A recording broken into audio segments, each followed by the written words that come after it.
Okay Bella, Assalamualaikum friend. Hari ini kami akan menjalankan sedikit perbualan berkaitan dengan kurikulum sekolah ni, kurikulum mentadbiran sekolah ni. Okay, soalan yang pertama, saya nak tanya, apakah program yang telah dijalankan oleh pihak sekolah untuk meningkatkan kualiti kurikulum di sekolah ni? Untuk sekolah ni memang kita dah buat PBL, kita tingkatkan profesionalisme ataupun meningkatkan pengetahuan kalangan guru-guru. Jadi daripada peningkatan pengalaman dan pengetahuan daripada guru-guru, dia akan dibawa ke dalam kelas lah. Okay, dan kita pun dah laksanakan minggu akademik, minggu kurikulum, iaitu minggu STEM. Dalam minggu STEM ni memang kita ada buat pelbagai aktiviti dan program untuk murid merasai dan ada persaingan kat situ. Sebab kita buat pertandingan, ada yang berbentuk program, dan kita juga ada bawa planetarium datang ke sekolah untuk dia orang merasai dunia sains lah. Dan kita juga ada program untuk kita semula, di mana dalam program dalam minggu STEM tu, dalam minggu sains dan teknologi tu, murid-murid akan bawa minyak guna pakai, dan kita akan panggil orang yang mengumpulkan minyak ni, syarikat mengumpulkan minyak tu untuk ni lah. Dan dia orang akan dapat duit sikit lah kot. Yang budak-budak yang bawa tu dapat duit sikit lah, baru dia enjoy. Dia bawa, dia kumpulkan minyak kat rumah.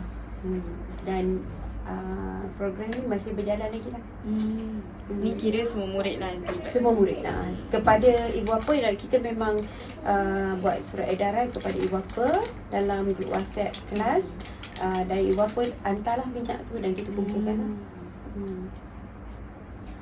Okay. Lain?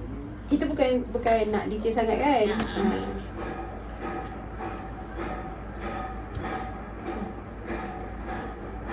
Soalan seterusnya. Okay, kalau banyak-banyak program ni, program apa yang bagi puan mencapai tujuannya yang paling berjaya? Kokot, saya nak tahu program yang satu-satu program spesifik yang puan rasa sangat berjaya dilaksanakan pada tahun ini. Sebab kita baru pertengahan tahun, minggu akademik pun baru satu yang jalan pun.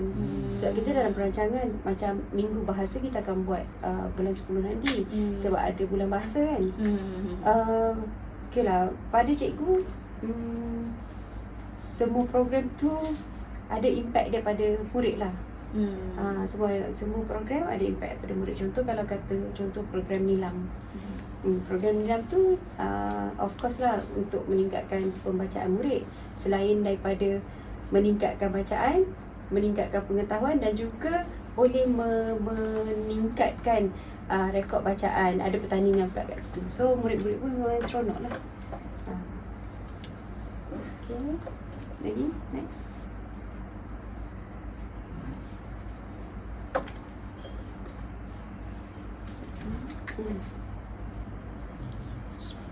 Kalau macam mana pula dengan pelaksanaan pendidikan inklusif dekat sekolah ni? Pendidikan inklusif, PPKI tu? PPKI ataupun ada ke murid yang dekat UKU tapi duduk aliran pedangil? Ada. Untuk PPKI terutamanya lah. So memang kita angkat dia pergi ke kelas perdana, sebab kita dapati dia dah mampu lah untuk stay kat sana. Tapi bukan penuh lah. Dia subjek-subjek yang terpilih lah, yang dia mampu. Macam matematik, sains tu memang kita tak bagilah. Biasanya PJ kita bagilah. Dan inklusif ni memang parent pun suka lah, sebab dia nampak anak dia ada peningkatan. Tapi dia ada kekangan juga, sebab kalau buat inklusif penuh, setengah murid PPKN ni dia tak mampu stay duduk dalam kelas yang ramai-ramai tu. Dia akan tantrum. Pernah je, tapi tak berlaku tahun ini, berlaku pada 2-3 tahun lepas. Dia lari daripada kelas, kita kena kejar pula, walaupun cikgu dia datang. Tapi memanglah cikgu yang PPKN inklusif ni, dia tak boleh nak masuk tepat waktu sangat sebab dia pun ada kelas kat bawah kan. So bila ni dia tak nampak cikgu dia kena lari. Lepas tu lagi satu memang dia dah ada mindset. Oh, matematik susah, tak nak buat. Tu yang jadi tantrum. Tapi benda tu memang perlu dilakukan sebab kita nak dia rasa jangan sampai dia rasa selesa sangat dekat PPKI. So di PPKI kita akan ajar ikut kemampuan dia kan. Bila kat sini baru dia rasa tercabarlah sikit sebab dia nampak ada orang yang lebih bagus daripada dia kan. Kalau di bawah dia memang dia rasa dia bagus lah, dia selesa je lah. Jadi memang kita akan bagilah, tak ada masalah untuk kita naikkan murid-murid inklusif lah. Tapi kebanyakannya memang subjek yang mudah lah, muzik, PJ kita bagilah. Okay, next.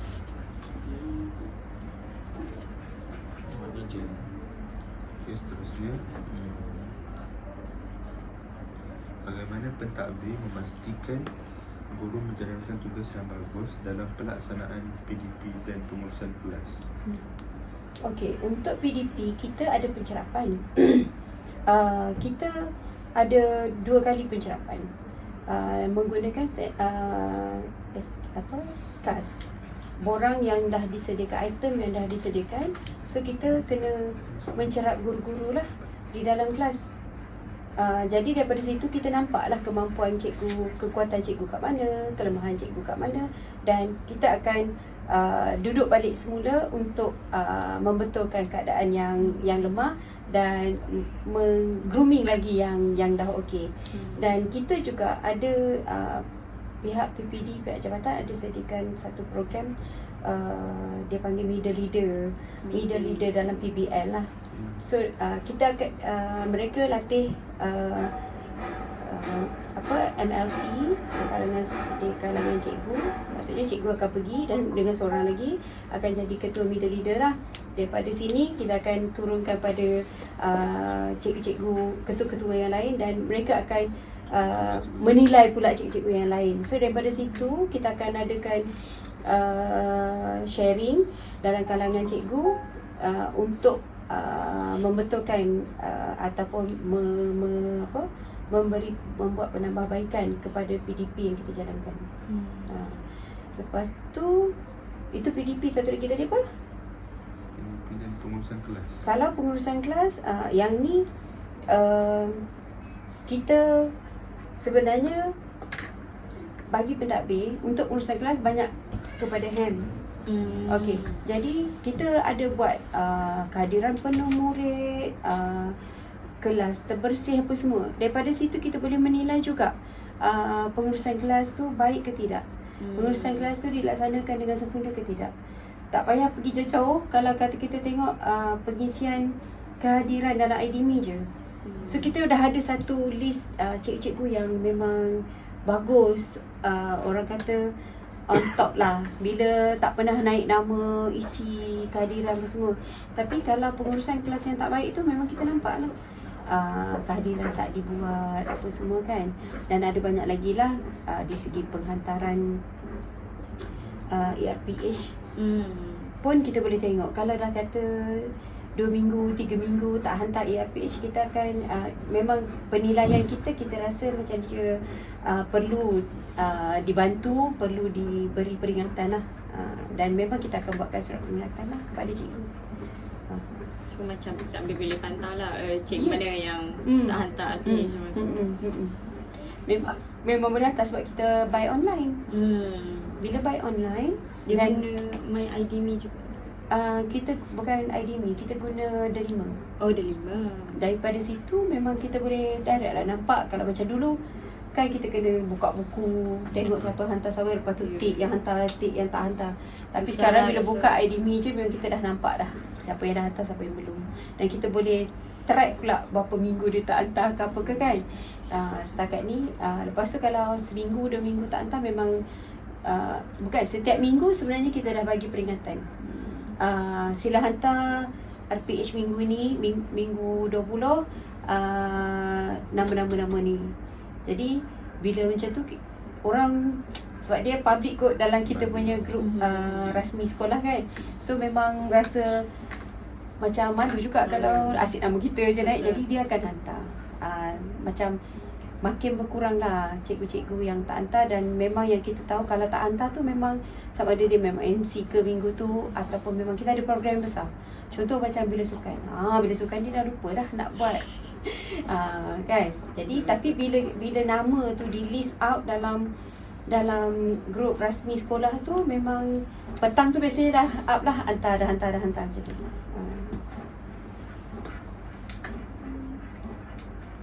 Macam mana pula dengan program-program kurikulum yang ada dalam dasar pendidikan yang dilaksanakan dekat sekolah ni? Ada je. Macam MBI,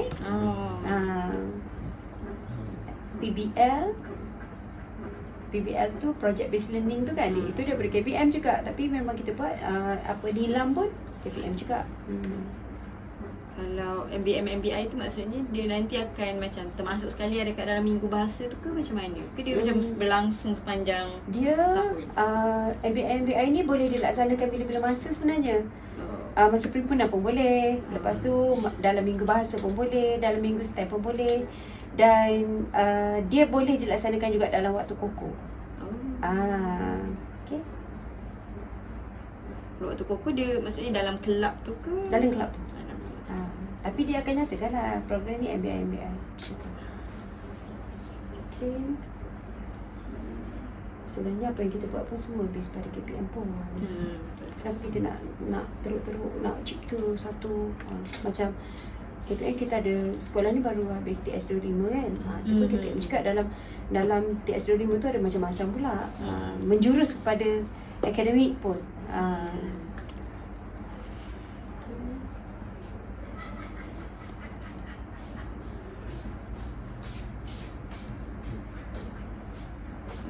Macam nak tanya dari segi penggunaan teknologi digital yang diterapkan oleh guru-guru dekat sini untuk digunakan dalam PDP.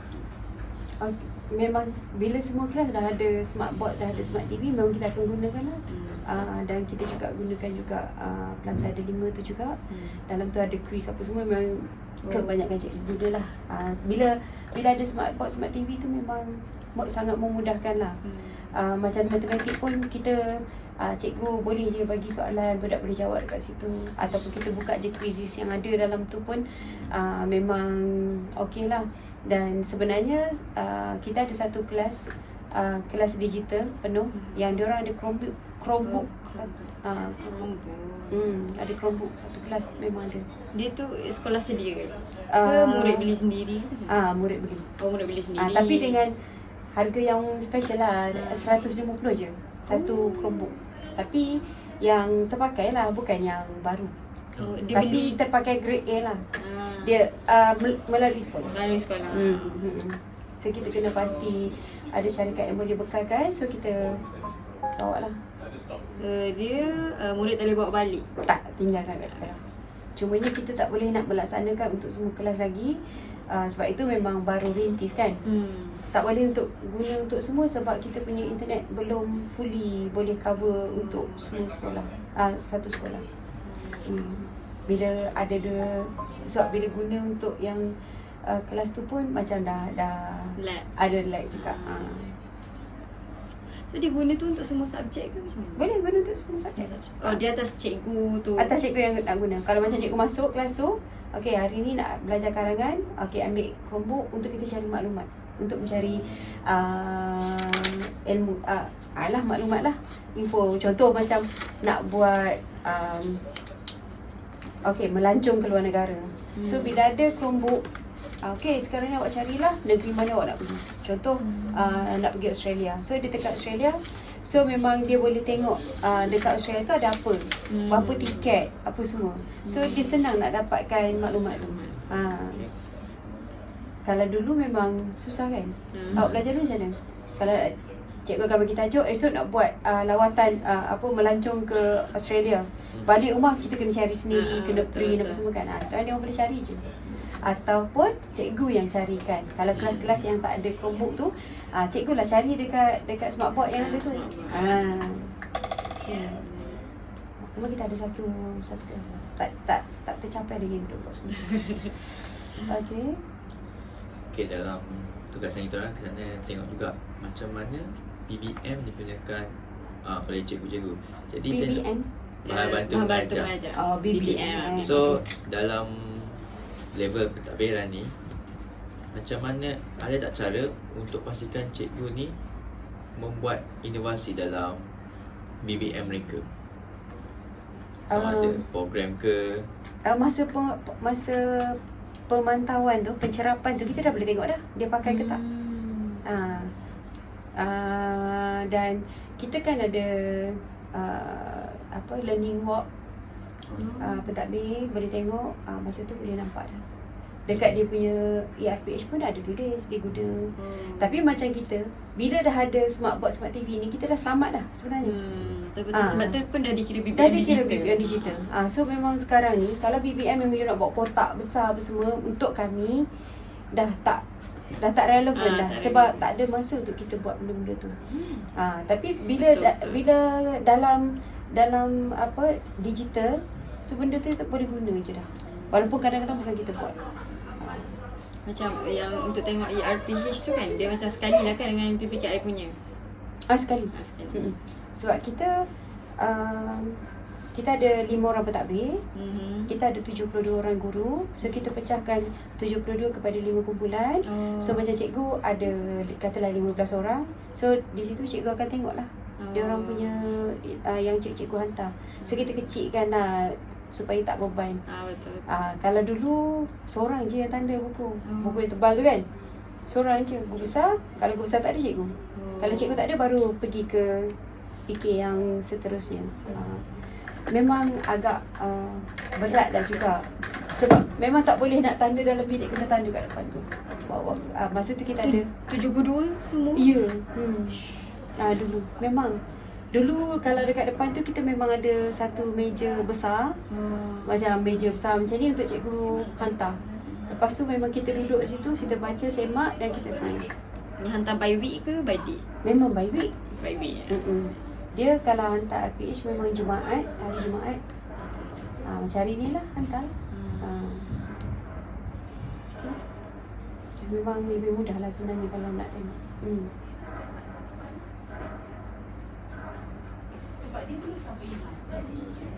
Cabaran utama. Apakah cabaran utama yang dihadapi dalam bawah pelaksanaan kurikulum dalam sekolah ni? Sikap murid lah. Walaupun sebenarnya sikap tu tak boleh diberikan sebagai alasan, tapi memang sikap murid zaman sekarang itulah isu dia sekarang.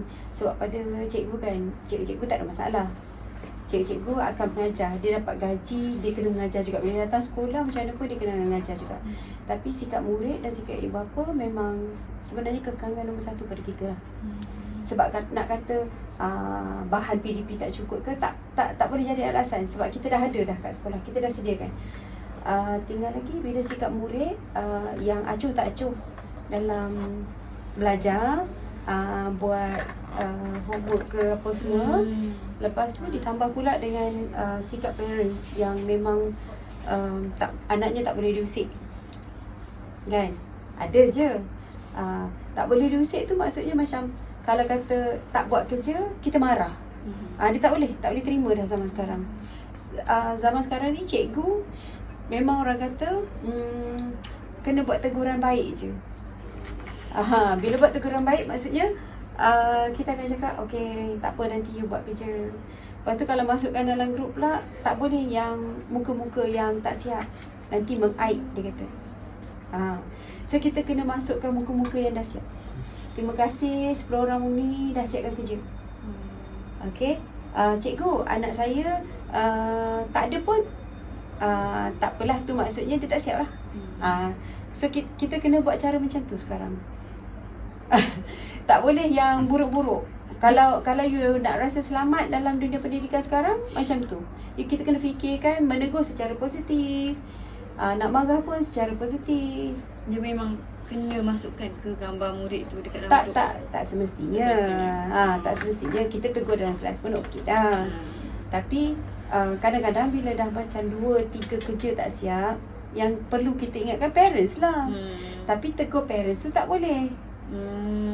Kalau maksudnya kalau kata kita masukkan gambar muka-muka yang tak siap ataupun kita senarai nama pun jadilah. Senarai nama murid yang tak siap ialah kata 10 ke 15 orang. Nanti dia akan respon balik dengan kita secara negatif juga.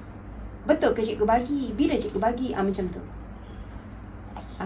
Tapi kalau kata kita okey, tahniah 15 orang ni dah siap kerja. Okey, yang parents yang caring tu dia akan PM kita, cikgu, nama Siti tak ada lah. Banyak ke cikgu yang tak siap? Macam tu. So kita boleh dah respon positif juga. Kalau nak marah-marah tu kita pun nak jadi nak marah juga kan. Macam tu lah. So pada cikgu lah, memang kalau nak tanya kekangan utama memang sikap murid dengan cikgu bapa lah. Sikap ibu bapa. Kalau di segi guru-guru, rasanya kalau dekat KL ni tak ada isu lah kot, tak ada bahan, tak ada apa. Kalau kata ada isu itu, sebenarnya cikgu tu yang malas. Cikgu tu yang malas nak cari. Cikgu tu yang malas. Dia memang dia saja-saja masuk kelas, sama-sama tak sedia apa-apa. Kan? Itu kat mana pun sama je. Kan? Sebabnya macam bahan pun dah ujung jari sekarang. Dah ujung jari dah semua. Dia kalau kata dia tak nak guna smart board, smart TV, guna handphone pun tak apa dah.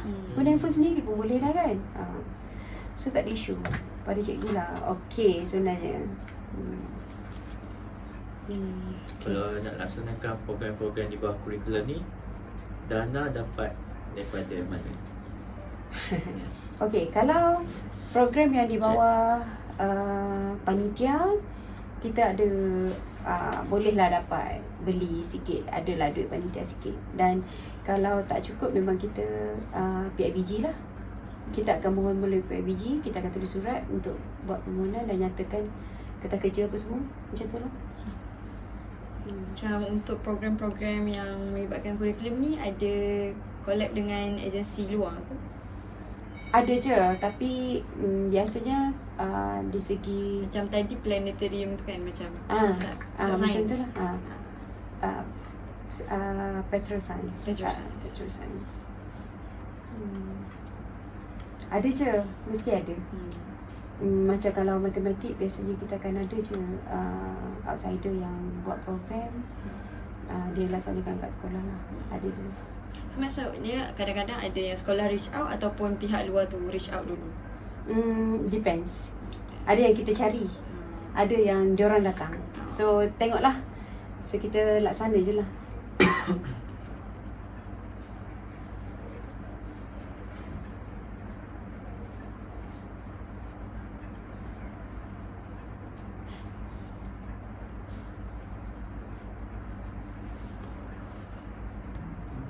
Okay, ada lagi?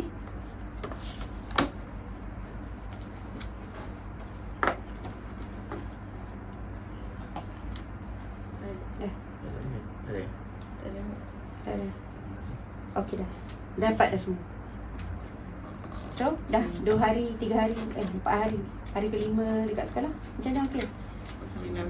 Okey. Okey je. Surat juga ni. Ha? Surat juga. Layan Surat budak. Hari ni prasekolah pergi tadi. Pukul 11 nanti. Okey. So, itu saja tunggu kami pada hari ini. okey. Terima kasih banyak-banyak puan. Sama-sama. Sorry lah kena tunggu. Tak apa.